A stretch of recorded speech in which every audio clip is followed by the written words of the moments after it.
Hello everyone, welcome back to education glow classes. तो आप सब कैसे हैं? आई होप आप सब अच्छे और स्वस्थ होंगे और अपने सीटेट के पेपर की तैयारी अच्छे से कर रहे होंगे। तो आज हमारा पहला पर्यावरण अध्ययन देख लेते हैं। ठीक है, इसके क्वेश्चन 61 से लेके आए, 61 से स्टार्ट होंगे। तो पहला क्वेश्चन हमारा इस तरह से है कि निम्नलिखित में से उस प्रकार के घरों का चयन करें जो भारी वर्षा वाले क्षेत्रों में रहने वाले अधिकांश गाँव के लोगों द्वारा बनाए जाने चाहिए। ठीक है, जो मैं ये क्वेश्चन PYQ करा रही हूँ क्योंकि क्वेश्चन रिपीट होते हैं। सीटेट जो पेपर होता है सीटेट का, ठीक है, इसमें CBSE NCERT से रिलेटेड सारे क्वेश्चन आते हैं।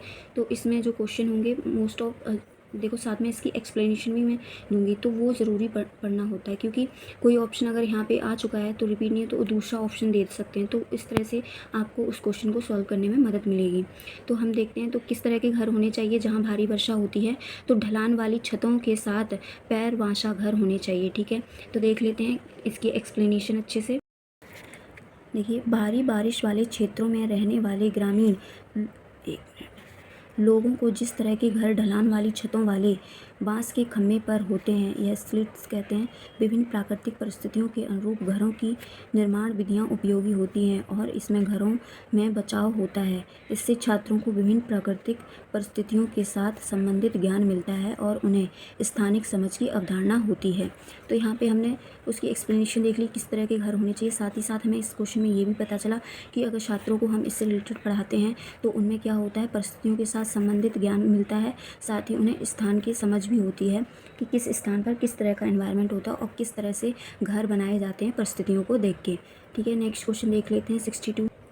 क्वेश्चन नंबर 62 क्या कह रहा है? 62 देखो, अंतर्राष्ट्रीय स्पर्धा में 29 पदक जीतने वाली महिला भारोत्तोलक का नाम बताएं। जो रेसलिंग में भाग लेती है उसने 29 पद जीते थे।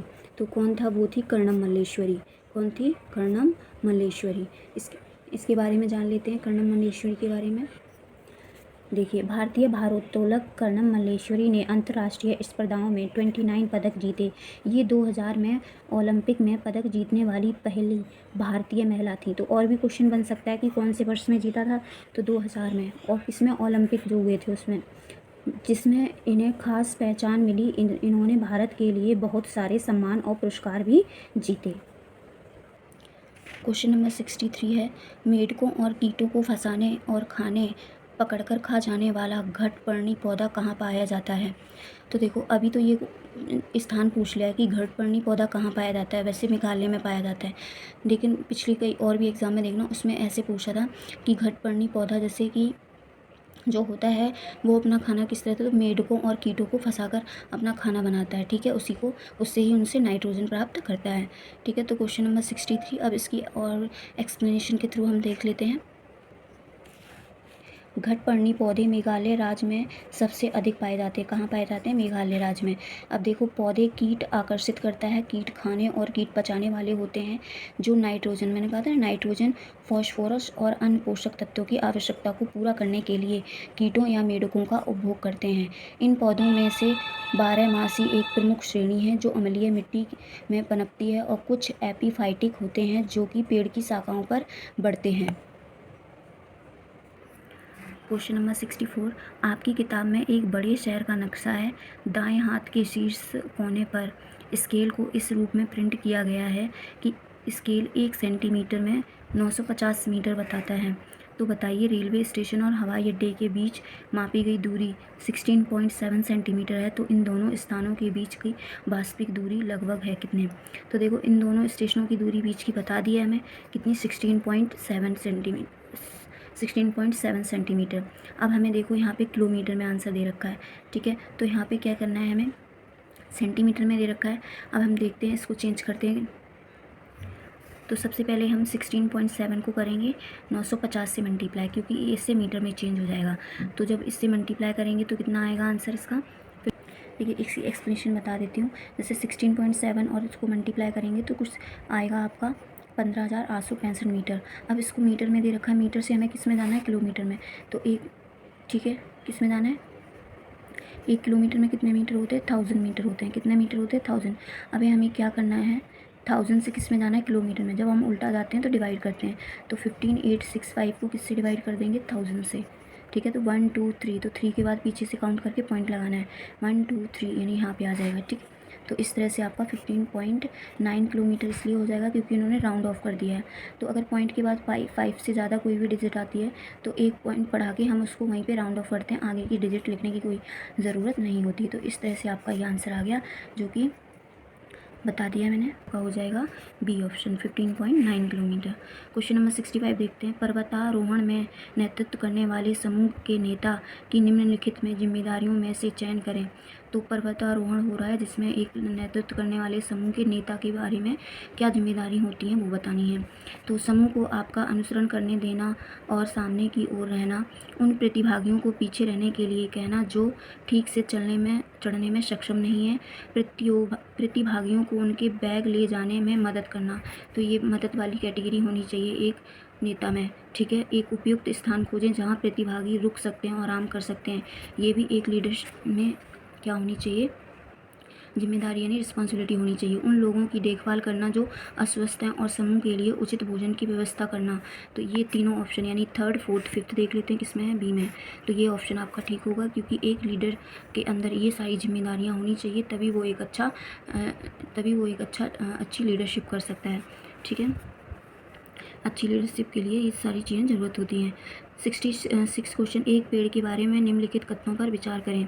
एक पेड़ के बारे में, यह पेड़ एक सामान्य कक्षा की दीवारों जितना लंबा होता है, ठीक है। इस पेड़ की जड़ें जल स्तर तक पहुंचने के लिए अपनी ऊंचाई से लगभग 30 गुना नीचे जाती हैं। ये एक पेड़ के बारे में विशेषताएं बता रहा है, तो ध्यान रखना, क्वेश्चन आ सकता है ऐसे। ये पेड़ अपने तने में पानी जमा करते हैं, बिल्कुल सही बात। ये पेड़ अबू धाबी में रेत के टीलों के पास पाया जाता है, नहीं, तो ये इसका गलत होगा, ठीक है। इस पेड़ जिसे डेजर्ट ओक कहा जाता है के बारे में सही कथन, यानी कि डेजर्ट ओक के बारे में बताना है। तो डेजर्ट ओक में ये सारी विशेषताएं होती हैं। 1st 2nd 3rd वाले यानी कि सी वाला ऑप्शन क्या होगा आपका, सही होगा। अब हम इसकी एक्सप्लेनेशन देख लेते हैं, किसके बारे में, डेजर्ट ओक के बारे में। देखिए, रेगिस्तानी ओक यानी एलोकारुसूरिना या डिकेसिनियाना के पेड़ की जड़ें अपनी ऊंचाई से लगभग 30 गुना नीचे तक जाती हैं। जब तक वे जल के स्तर तक नहीं पहुंच जाती, ये पेड़ रेगिस्तानी जलवायु में पाया जाता है और इसकी जड़ें पानी जमा करने में मदद करती हैं। यह पेड़ मुख्यतः ऑस्ट्रेलिया में पाया जाता है। पत्तियां लंबी और सुरमी होती हैं और इसके फल एक बूढ़ी कोन होता है जो काफ़ी सजावटी होता है। तो हमने डेजर्ट ओक के बारे में पता कर लिया। ये सारी होती हैं चीज़ें, ये इंपॉर्टेंट याद रखना इसके बारे में। क्वेश्चन नंबर आपका है 67। एक एक्सप्रेस ट्रेन नई दिल्ली से मुरादाबाद होते हुए लखनऊ जाती है। इस मार्ग में नई दिल्ली और लखनऊ के बीच की दूरी लगभग 504 किलोमीटर है। यदि रेलगाड़ी इस दूरी को 7 घंटे में तय करती है, मान लो ये पूरी दूरी कितने घंटे, 7 घंटे में, तो रेलगाड़ी की औसत गति कितने मीटर प्रति सेकंड है, ठीक है। तो इसका वैसे राइट ऑप्शन जो होगा वो होगा, ये होगा बी ऑप्शन, 20 मीटर प्रति सेकंड। अब देखो किस तरह से ऐसा अगर क्वेश्चन आता है, मतलब क्वेश्चन ऐसा आ ही जाता है, तो ऐसे क्वेश्चन को किस प्रकार से सॉल्व करना है तो वो देख लीजिए। देखिए, तो अगर जैसे बदलना है, हमें किस में बताना है, उसकी दूरी सेकंड में बतानी थी जो भी, ठीक है। तो रेलगाड़ी की औसत दूरी बतानी थी, ठीक है। तो अगर हमें किलोमीटर प्रति घंटा दे रखा है, यानी कि इस तरह से और हमें जाना है मीटर पर सेकंड, तो हम बड़ी यूनिट से जब छोटी यूनिट में जाते हैं तो 5/18 से गति को गुणा कर देते हैं, ठीक है। ये बात ध्यान रखना। और अगर आपको मीटर पर सेकंड में दे रखा है और इससे आपको किलोमीटर पर आवर में जाना है तो आपको 18/5 से मल्टीप्लाई करना होता है, ये ध्यान रखना। बड़ी यूनिट से छोटी यूनिट में जाना है तो ऊपर छोटी यूनिट, मतलब देखो ये नंबर सेम ही रहेंगे, बट मैं बता रही हूँ, जैसे अगर यार कंफ्यूज हो जाओ कि किस में 5 ऊपर लिखना है, किस में 18 ऊपर, तो मैं बता देती हूँ। अगर छोटी यूनिट में जाना है तो ऊपर छोटी यूनिट आएगी, और छोटी यूनिट से बड़ी यूनिट में जाना है तो ऊपर बड़ी यूनिट आएगी। तो गति का फॉर्मूला क्या होता है, दूरी अपॉन में समय। तो कुल दूरी उन्होंने दे रखी है क्वेश्चन में 504, समय दे रखा है 7 घंटे, तो ट्रेन की औसत गति बतानी है। तो कुल दूरी डिवाइडेड बाय कुल लिया गया समय, तो हम 504 को 7 से क्या कर देंगे, भाग कर देंगे, तो इसको काटोगे तो 72 किलोमीटर पर घंटा आएगा। अब हमें किलोमीटर से प्रति सेकंड में, मीटर प्रति सेकंड में जाना है, तो 72 को हम 5/18 से क्या कर देंगे, मल्टीप्लाई कर देंगे। जब इसे सॉल्व करोगे, देखो 8 चौक 72 होता है और 4 को 5 से करोगे तो 5 चौक 20, तो 20 मीटर पर सेकंड। अब मीटर पर सेकंड में चेंज हो गया किससे, 5/18 से गुणा करने पे। लेकिन अगर हमें किलोमीटर घंटा में जाना था, तो वापस आप इसको अगर 20 को उल्टा करके 18/5 से मल्टीप्लाई कर देंगे तो वो किलोमीटर पर घंटा यानी 72 आंसर वापस आ जाएगा। ठीक है, ये मैंने एक एक्स्ट्रा स्टेप बताया है क्योंकि इसमें मीटर सेकंड का पूछा है, अगर किलोमीटर पर घंटे में पूछ ले तो भी दोनों तरह के क्वेश्चन मैंने दोनों टाइप बता दिया आपको इस एक क्वेश्चन के थ्रू। ठीक है, नेक्स्ट क्वेश्चन देख लेते हैं। क्वेश्चन नंबर 69, ग्रेगर मेंडल एक भिक्षु थे जिन्होंने एक मठ के बगीचे में 28,000 मटर के पौधों पर 7 साल तक प्रयोग किए थे। उन्होंने पाया कि मटर के पौधों में कुछ लक्षण होते हैं जो जोड़े में आते हैं। निम्नलिखित में से वह विकल्प चुनिए जो मेंडल द्वारा नहीं पाया गया था। तो बीज जो या तो हरे या पीले रंग के होते हैं, ठीक है। बीज जो या तो खुरदरे या चिकने होते हैं, ठीक है। पौधे या तो लंबे या छोटे होते हैं। अब अगली पीढ़ी के पौधों में हरे और पीले दोनों से बने मिश्रित नए रंग के बीज होते हैं। ये उन्होंने नहीं पाया, ये ऑप्शन नंबर डी आपका ठीक हो जाएगा। तो देखिए ग्रेगर मेंडल के क्वेश्चन आ जाते हैं तो इसका पूरा कॉन्सेप्ट मैं आपको बता देती हूँ। देखिए मेंडल ने आनुवंशिकी के एक मौलिक कानून की खोज की जिसे स्वतंत्र वर्गीकरण का कानून कहा जाता है, जो बताता है कि दो या दो से अधिक अलग अलग जीनों के एलील एक दूसरे से स्वतंत्र रूप से युग्मकों में क्रमबद्ध हो जाते हैं। इसलिए अगली पीढ़ी के पौधों में हरे और पीले दोनों से बने मिश्रित नए रंग के बीज नहीं होते। ठीक है, बता दिया इन्होंने कारण क्या होता है कि अलग अलग बनते हैं स्वतंत्र रूप से, और लेकिन हरे या पीले खुरदरे या चिकने बीजों का मिश्रित अनुपात पाया जा सकता है। पौधे या तो लंबे होंगे या छोटे हो सकते हैं इस तरह से। ठीक है, तो आपको ग्रेगर मेंडल के बारे में बता दिया। क्वेश्चन बहुत इंपॉर्टेंट है, ये आता है। नेक्स्ट क्वेश्चन, एक पक्षी का नाम बताइए जिसमें निम्नलिखित विशेषताएं हैं। सिर पर एक मुकुट और पूंछ पर सिक्के और ऊपर से पूंछ तक नीले रंग के इतने सारे रंग। ठीक है, तो वो आपके कौन है? सनबर्ड, बीवरबर्ड, मोर या बॉवेट? तो ये मोर है। सिर पर मुकुट होता है, ठीक है। पूंछ पर सिक्के यानी कि पंख जो होते हैं उनमें देखा होगा आपने सिक्के टाइप में लगते हैं। ऊपर से पूंछ तक नीले रंग के इतने सारे रंग, तो वो है आपकी मोर। तो मोर के बारे में आप जानते हैं तो उसका मुझे एक्सप्लेन करने की ज़रूरत नहीं है। 71, भारत में डैश हैं। तो भारत में कितने राज्य हैं? 28 राज्य हैं। कितने राज्य हैं? 28। 72, वे चित्र जो एक ऐसी कहानी को चित्रित करते हैं जिसमें केवल प्राकृतिक रंगों का उपयोग किया जाता है, तो चित्रों को चित्राकाठी कहा जाता है। पेंटिंग से संबंधित, तो ये कहाँ पे है? आपकी महाराष्ट्र में। ठीक है, जहाँ पे प्राकृतिक रंगों का उपयोग किया जाता है और चित्रों का चित्रकाठी कहा जाता है। चित्रों को चित्रकाठी कहा जाता है, तो इसके बारे में जान लेते हैं। ये थोड़ा इंपॉर्टेंट कॉन्सेप्ट है हमारा। ठीक है, चित्रकथी एक खानाबदोश समुदाय है जो पूरे महाराष्ट्र में पाया जाता है। इसमें महाभारत और रामायण की कथाएं प्रमुख हैं। ठीक है, इन कथाओं को 30 से 50 चित्रों का वर्णन किया जाता है। इन चित्रों में प्राकृतिक रंगों का उपयोग किया जाता है और इन्हें चित्रकाठी कहा जाता है। ये पेंटिंग्स महाराष्ट्र की संस्कृति का हिस्सा हैं। ठीक है, ये ध्यान रखना अच्छे से। क्वेश्चन नंबर 73, यदि आप सबसे छोटे मार्ग से ट्रेन से पटना से चंडीगढ़ की यात्रा कर रहे हैं तो जिस राज्य केंद्र शासित प्रदेश से आप गुजरने की संभावना नहीं रखते वह कौन है? तो आपका वो है पंजाब। ठीक है, कौन सा है? पंजाब। क्वेश्चन नंबर 74, मच्छरों द्वारा फैलाए जाने वाले 3 रोगों का एक समूह। तो 3 रोग, मलेरिया भी मच्छर से फैलता है, डेंगू और चिकनगुनिया। देखो HIV कोई मच्छर से फैलने वाला रोग नहीं है। ठीक है, और चिकनगुनिया तो डेंगू, ये दोनों तो हैं लेकिन एक नहीं है तो उसको नहीं ले सकते हम। ये कोविड वायरस है और ये मच्छर से तो ये भी नहीं। यहाँ पे आपको तीनों ही ऑप्शन दिख रहे होंगे जो मच्छरों से, तो सी ऑप्शन आपका राइट हो जाएगा। तो इसकी एक्सप्लेनेशन देख लेते हैं।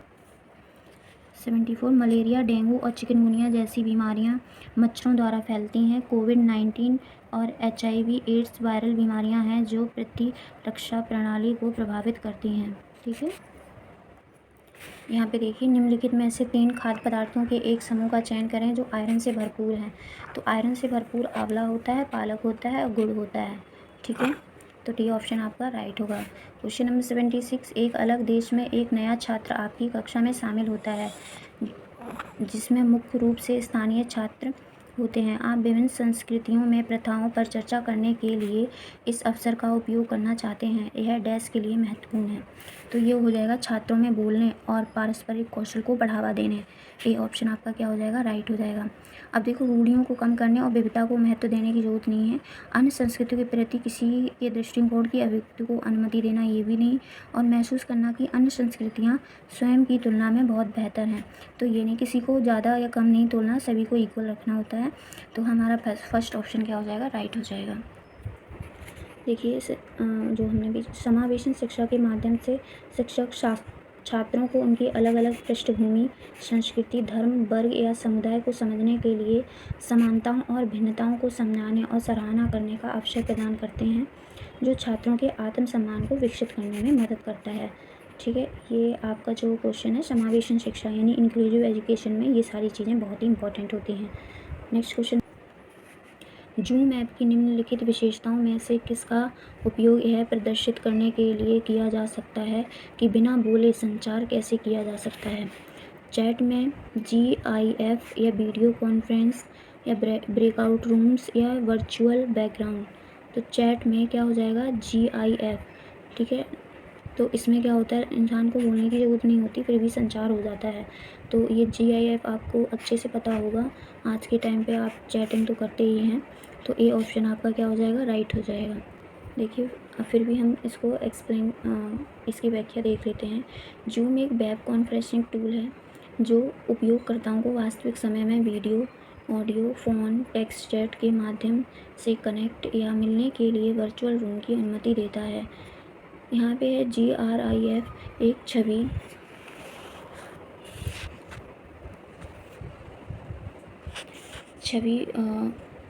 प्रारूप है जिसमें एनिमेशन और छवियों दोनों का समर्थन होता है, जिसे सीधे जूम चैट में भेजा जा सकता है।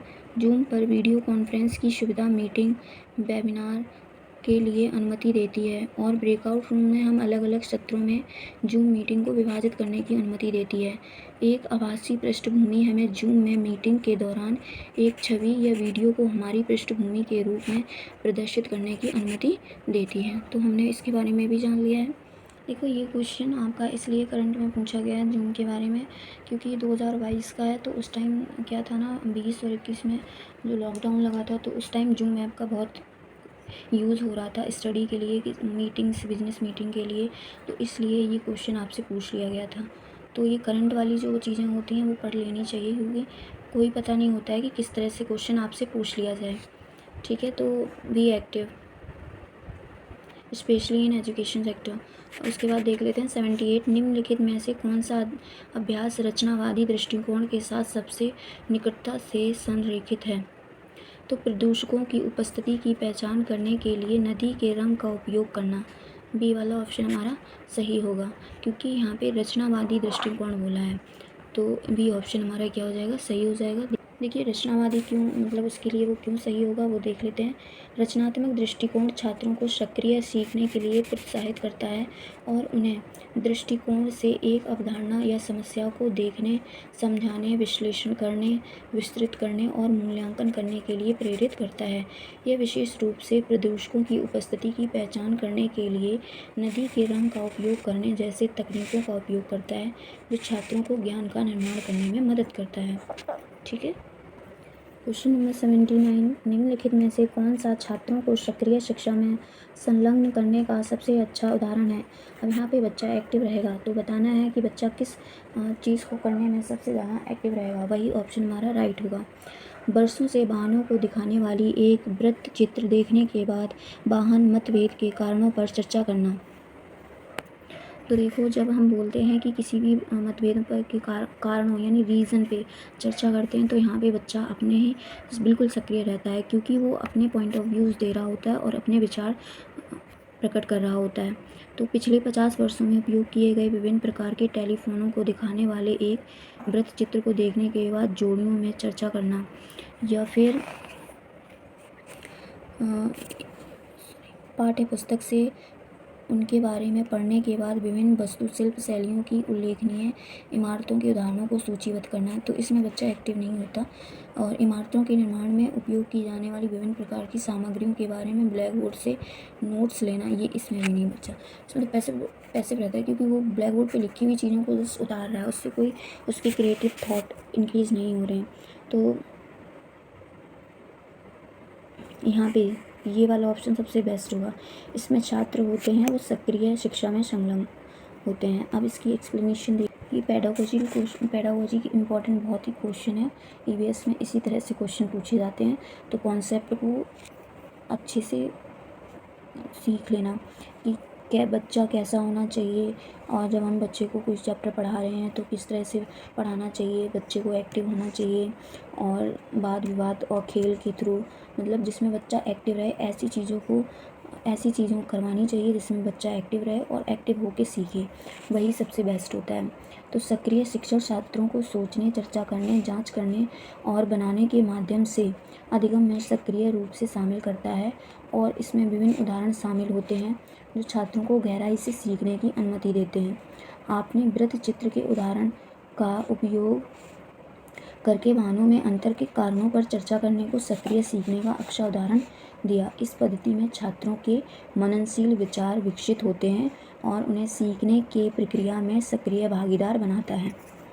ठीक है, बहुत मोस्ट इम्पॉर्टेंट कॉन्सेप्ट है, अच्छे से पढ़ लेना इसको। क्वेश्चन नंबर 80, विभिन्न कच्चे माल पर एक पाठ के संबंध में एक प्रमाणिक कार्य क्या होगा? कच्चे माल के संबंध। ठीक है, छात्रों से यह भूमिका निभाने के लिए कहना कि धान की कटाई कैसे की जाती है और बाज़ारों में कैसे लाया जाता है। छात्रों को स्कूल की इमारत के चारों ओर घूमने और विभिन्न वस्तुओं में उपयोग की जाने वाली कच्चे माल की पहचान करने के लिए कहना, या फिर छात्रों को उनके डेस्क के लिए एक पेंसिल स्टैंड बनाने के लिए कहना, कच्चे माल का चयन करना जो वे उपयोग करना चाहते हैं। तो यही आपका सबसे बेस्ट होगा, क्योंकि यहाँ पे कच्चे माल का यूज़ करना है और साथ ही एक पेंसिल स्टैंड बनाने के लिए कहा है, तो ये सबसे बेस्ट होगा इसका। ठीक है, सी ऑप्शन आपका क्या है, राइट है।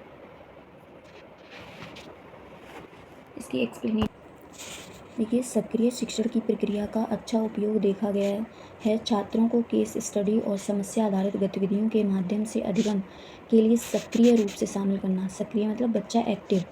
छात्रों को वास्तविक दुनिया से समस्याओं को हल करने के लिए मौजूदा ज्ञान का उपयोग करने में मदद करता है।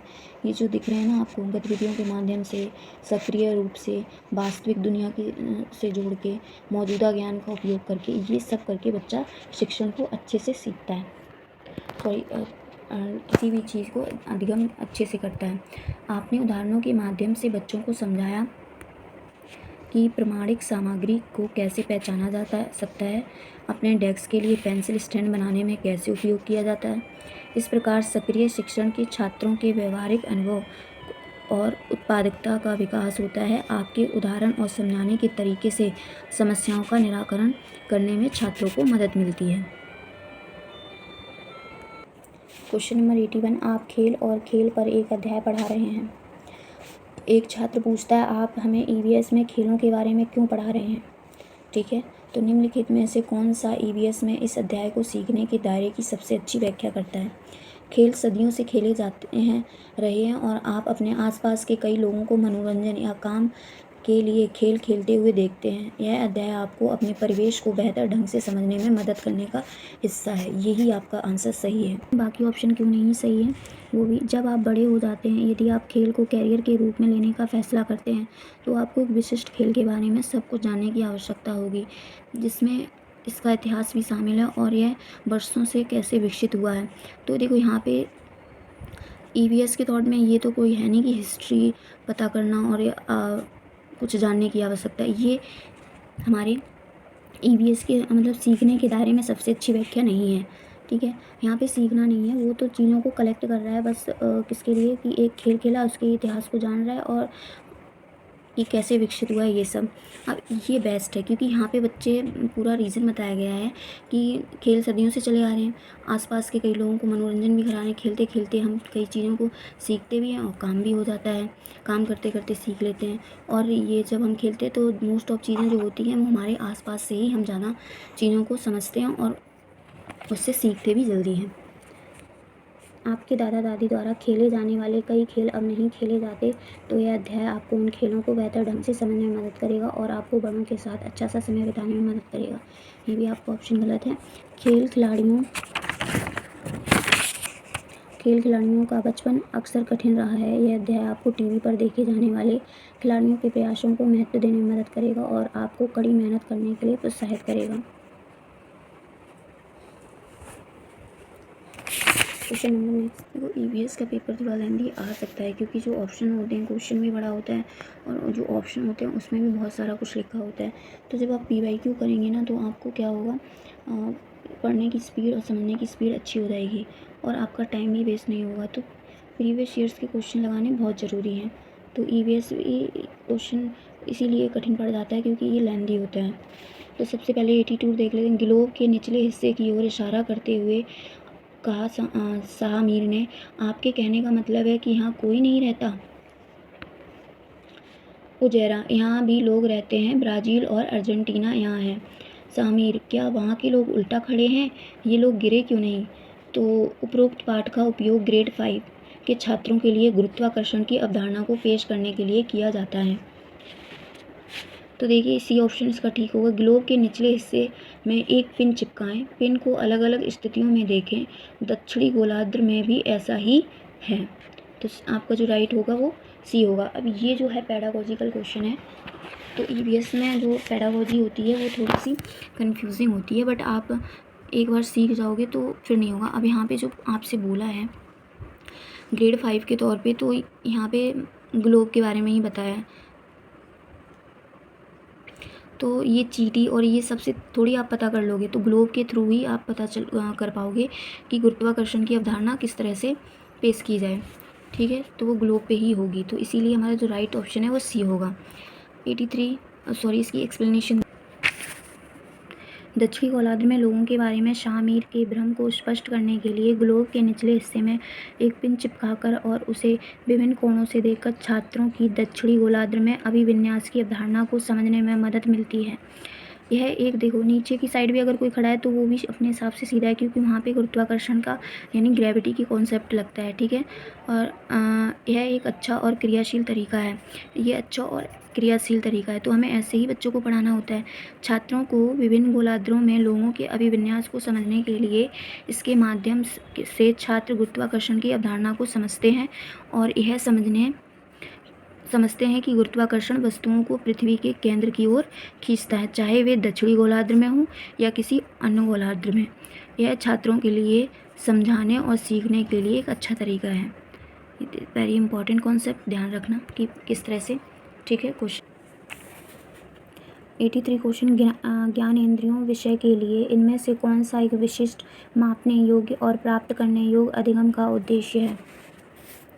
छात्रों को पता चल गया कि ज़मीन पर गिरी मिठाइयों के आसपास चींटियाँ क्यों इकट्ठा होती हैं।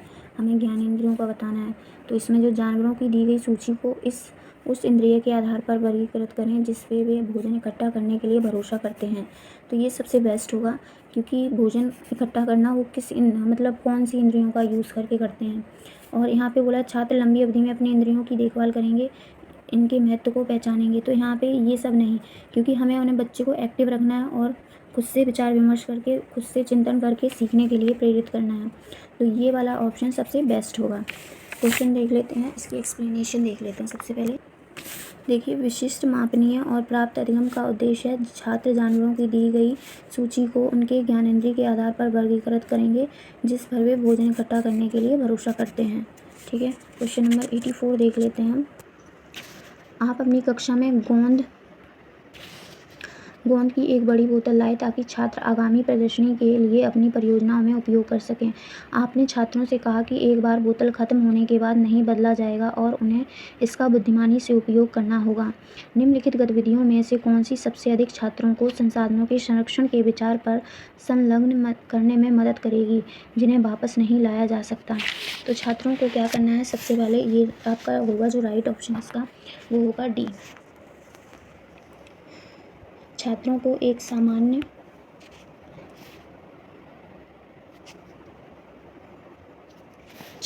एक सामान्य रजिस्टर में लिखने के लिए कहें कि उन्होंने हर बार कब और क्यों गोंद के कितने चम्मच लिए। D option.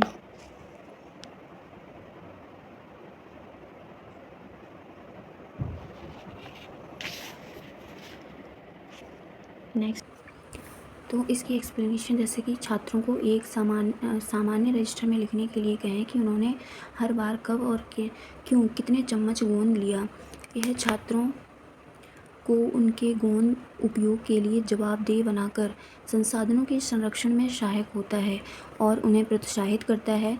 इसके अलावा छात्रों को जीवन कौशल जैसे योजना, संगठन, सहयोग विकसित करने में भी मदद करता है। ठीक है, तो इसलिए ये वाला ऑप्शन सबसे बेस्ट है। नेक्स्ट क्वेश्चन देख लेते हैं। क्वेश्चन नंबर 85 में कह रहा है, कौन सा प्रयोग का उपयोग करके एक विशिष्ट निष्कर्ष पर पहुंचने का सबसे अच्छा उदाहरण है। तो ये आपका जो ऑप्शन होगा वो यह समझना कि जब आप चाय के ऊपर हवा फूंकते हैं तो चाय का गर्म प्याला ठंडा क्यों हो जाता है। तो ये एक विशिष्ट निष्कर्ष पर पहुंचने का सबसे अच्छा उदाहरण है। तो सी ऑप्शन। अब देखो क्यों है, इसका रीज़न जानते हैं हम।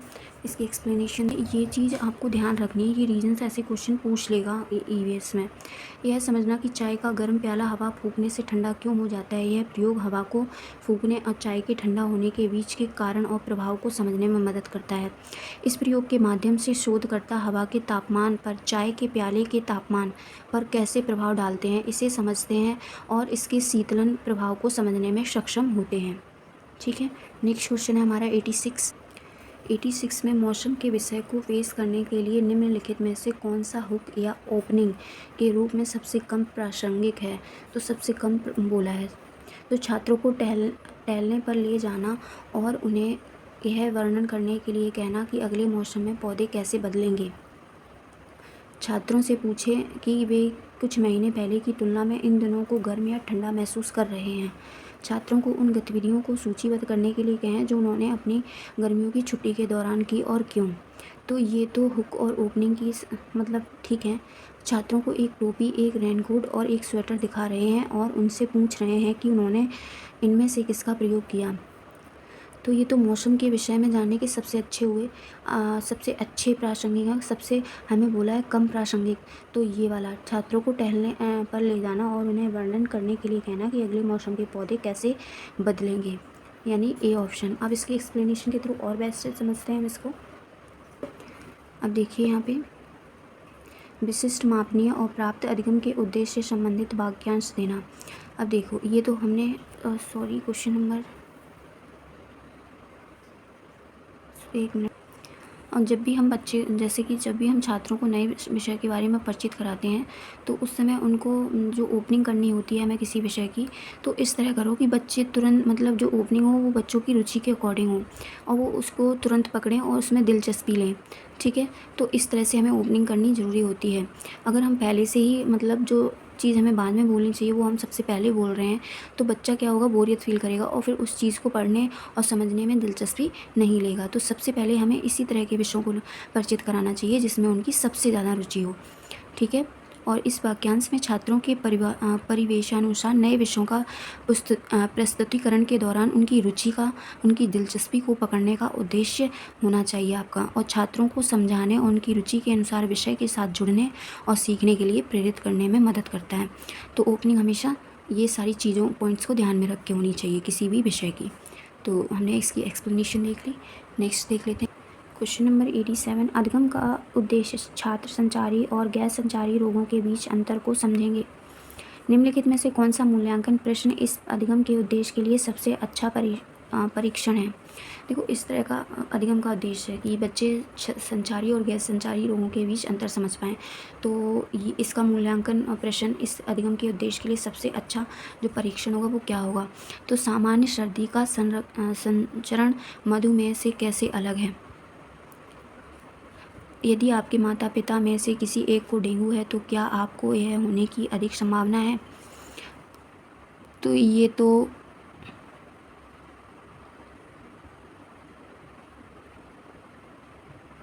डेंगू एक इंसान से दूसरे इंसान में फैलता है, पहले ये बताओ। हम कोविड के खिलाफ मास्क का उपयोग क्यों करते हैं लेकिन सामान्य सर्दी के खिलाफ नहीं।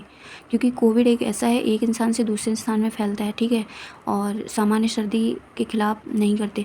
तो ये तो है ऑप्शन डी, लेकिन हमें यहाँ पे बोला है सबसे अच्छा परीक्षण मूल्यांकन के लिए कौन सा रहेगा, तो ये वाला रहेगा। इसमें क्यों रहेगा वो देख लेते हैं। सबसे पहले सी वाला देखो, सामान्य सर्दी का संचरण मधुमेह से अलग है क्योंकि पहला एक संचारी रोग है जबकि बाद वाला एक गैर संचारी रोग है। तो हमसे देखो क्वेश्चन में कह ही रहा था कि अधिगम का उद्देश्य है, जिसमें हमें अधिगम के मतलब बच्चों को सिखाना है संचारी और गैर संचारी। तो जो ये सामान्य सर्दी जो हो जाती है वो तो संचारी हो जाती है, लेकिन मधुमेह क्या होता है, गैर संचारी, यानी एक इंसान से दूसरे इंसान में नहीं फैलता। तो हमें इन्हीं दोनों के उदाहरण देने थे और इन्हीं का मूल्यांकन करना था, इसलिए ये वाला ऑप्शन हमारा सबसे बेस्ट था। बाकी हमने एक में देखा डेंगू, तो डेंगू तो क्या है, एक में देखा हमने सॉरी किसका था, कोविड का, वो भी एक इंसान से वो भी संचारी रोग है। सामान्य सर्दी में जो कोल्ड वगैरह वो भी संचारी, एक इंसान से दूसरे इंसान में फैल जाता है। ठीक है, तो इस तरह से हमने ध्यान, इसलिए ये वाला ऑप्शन सबसे बेस्ट था हमारा। गैर संचारी होने के बीच अंतर के बारे में विवरण दिया गया है। सामान्य सर्दी एक संचारी रोग है जो वायरस संक्रमण के कारण होता है और एक व्यक्ति से दूसरे व्यक्ति में फैल सकता है। वहीं मधुमेह एक गैर संचारी रोग है जो आनुवंशिकी, जीवन शैली और पर्यावरण के अधीन होकर विकसित होती है और एक व्यक्ति से दूसरे व्यक्ति में नहीं फैलती। ठीक है, इसलिए हमारा सी ऑप्शन सबसे बेस्ट था।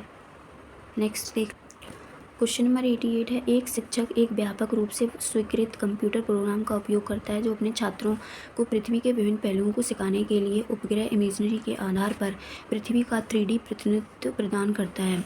पारंपरिक मानचित्र पुस्तकों की तुलना में इस एप्लीकेशन का एक अनुदेशात्मक उपकरण के रूप में क्या लाभ है। तो ये छात्रों को परिदृश्य को बेहतर ढंग से समझने में मदद करता है।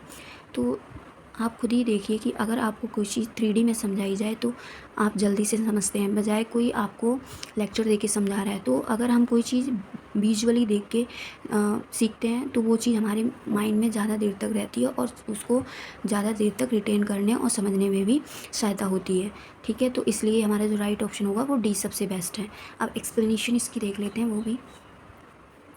देखो, छात्रों को परिदृश्य को बेहतर ढंग से समझने में मदद करता है, ये तो बेस्ट हो गया 3D के थ्रू। उपग्रह इमेजरी के लिए 3D की प्रतिनिधि छात्रों को पृथ्वी के भूगोल, भौतिक गुणों, मौसम पैटर्न, जलवायु, भूवैज्ञानिक घटनाओं को समझने और अध्ययन करने में मदद करता है। यह छात्रों को विभिन्न भौगोलिक तत्वों को परिभाषित करने और उन्हें वास्तविक संसाधनों से जोड़ने में सक्षम बनाता है। इसके अलावा यह संवादात्मक है जिसमें छात्र अधिक रोचक और व्यवहारिक सीखने के अनुभव को प्राप्त कर सकते हैं और उन्हें मॉडल को विभिन्न कोणों से देखने का अवसर मिलता है। तो ये वाला जो 3D वाला है ये बेस्ट तरीका है। इससे देखो बता दिया है कि किस तरह से बहुत प्रभावफुल होता है बच्चों को सिखाने के लिए। नेक्स्ट क्वेश्चन, एक शिक्षिका गमले में लगे दो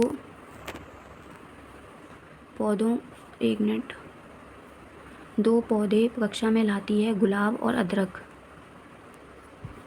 इसके माध्यम से क्या प्रदर्शित नहीं किया जा सकता। पौधों का अनुकूलन, पौधों में विविधता, एक फूल के हिस्से और पौधों में बीज का प्रकार। तो पौधों का अनुकूलन ये वो प्रदर्शित नहीं कर सकती। पौधों में विविधता बता सकती है, फूल के हिस्से बता सकती है, पौधों के बीज का प्रसार, मगर पौधों का अनुकूलन नहीं बता सकती इसके माध्यम से। ठीक है, क्यों वो भी देख लेते हैं। देखो, पौधों का अनुकूलन को गुलाब और अदरक के पौधों से प्रदर्शित नहीं किया जा सकता। इसमें अन्य प्रकार के पौधों की प्रजातियों और उनके अनुकूलन को समझने की आवश्यकता होती है और यह विषय गुलाब और अदरक के पौधों के लिए अदरक के पौधों में प्रदर्शित नहीं होता। ठीक है, नेक्स्ट, ये आपका आज का लास्ट क्वेश्चन है। आज आपने 30 क्वेश्चन किए जिसमें पेडागोजी भी थी और कॉन्सेप्ट भी थे। तो इस तरह से आपका ईवीएस का पूरा पीवाईक्यू हो जाते हैं। देखा ही होगा आपको कि पेडागोजी कठिन है थोड़ी बहुत, लेकिन अगर आप कॉन्सेप्ट एक बार क्लियर हो जाते हैं आपके, तो पेडागोजी के क्वेश्चन आप बहुत आसानी से कर सकते हैं। तो मैंने साथ ही साथ इसकी एक्सप्लेनेशन भी दी, तो एक्सप्लेनेशन के थ्रू आप अपने कॉन्सेप्ट को मजबूत करें कि अगर इस तरह का क्वेश्चन आता है तो उसके लिए हमें क्या चीज़ें ध्यान में रखनी है और राइट ऑप्शन को कैसे चूज़ करना है। श्री सुहास समुदाय की उदाहरणों का उपयोग करके पर्यावरण में चीज़ों को अन्योन्याश्रितता का विचार सिखा रहे हैं। तो ये एक चाय की दुकान, इसमें बताना है कि पढ़ाने के लिए सबसे उपयुक्त है। तो एक चाय की दुकान जिसमें हम पर्यावरण में चीज़ों की अन्योन्याश्रितता का विचार सिखा रहे हैं। देखिए अब इसको बेस्ट तरीके से और मैं एक्सप्लेन कर देती हूँ। एक चाय की दुकान पर्यावरण में वस्तुओं की अन्योन्याश्रितता के विचार को समझाने के सबसे प्रभावी चित्रण है। चाय की दुकान और पर्यावरण तत्वों के बीच संबंध को प्रकट करता है, जैसे खेत जो चाय की पत्तियों का उत्पादन करते हैं, नदियाँ या भूमिगत स्रोत जो चाय को बनाने के लिए पानी प्रदान करते हैं, ऊर्जा स्रोत जो चाय को पकाने के लिए उपयोग किया जाता है, जैसे कोयला, लकड़ी, बिजली, और चाय की दुकान सामाजिक समारोह, बातचीत, विचार साझा करने के लिए एक महत्वपूर्ण स्थान है। तो ये सभी चीज़ें एक दूसरे पे आश्रित हैं। इस तरह से बताया कि किस तरह से कोई भी चीज़ पर्यावरण पे किस तरह से आश्रित है, वो बताना था आपको। तो मैंने पूरा एक्सप्लेन कर दिया। तो आज की हमारी ये क्लास यहीं पे समाप्त होती है। तो मिलते हैं हम नेक्स्ट क्लास में, जिसमें हम नेक्स्ट ईयर के कोई 2023 के क्वेश्चन लेके आएंगे। और या ओके, तो ठीक है, फिर मिलते हैं हम नेक्स्ट वीडियो में। Thank you for watching. अगर वीडियो अच्छी लगी हो तो like, comment and subscribe my channel.